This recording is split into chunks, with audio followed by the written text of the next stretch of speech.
नमस्कार,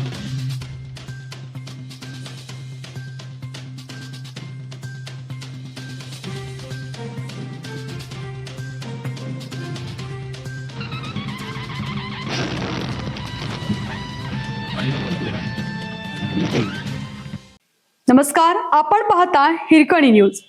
हिरकणी न्यूज प्रत्येक क्षण ताज्या घडामोडी आणि महत्त्वाच्या प्रत्येक बातमीसाठी नेहमी तत्पर. महाराष्ट्रात वीज नाही, कर्नाटकात जाऊ द्या. अक्कलकोट मधील 28 सीमावर्ती गावांची पालकमंत्र्यांकडे थेट मागणी. एल निनोच्या प्रभावामुळे सोलापूर जिल्ह्यात पावसाने ओढ दिली असून शेतीचा प्रश्न गंभीर बनला. उजनी धरणातील पाणी पिण्यासाठी राखीव ठेवण्यात आल्याने भीमा नदी काठचा वीज पुरवठा दिवसातून केवळ 5 तासांवर आणण्यात आला आहे. कर्नाटक सरकार सीमेकडील शेतकऱ्यांना तब्बल 10 ते 14 तास वीज पुरवठा करताना महाराष्ट्रात मात्र अवघे 2 ते 3 तास वीज मिळत असल्याचा संताप ग्रामस्थांनी व्यक्त केला. नदीपात्रात पाणी असून देखील केवळ विजेअभावी आमची उभी पिके डोळ्यात देखत जळून खाक होत आहेत. कर्नाटक सरकार येथील शेतकऱ्यांना महाराष्ट्रापेक्षा 10 पट अधिक सुखसुविधा पुरवत आहे.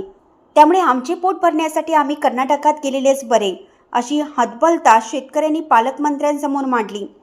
सीमावर्ती भागातील ग्रामस्थांच्या या आक्रमक पवित्र्यानंतर पालकमंत्री जयकुमार गोरे यांनी शेतकऱ्यांना दिलासा देण्याचा प्रयत्न केला.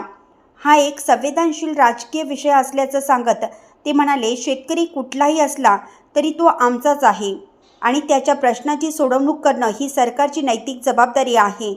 या जबाबदारीपासून सरकार कधीही मागे हटणार नाही, असं स्पष्ट केलं.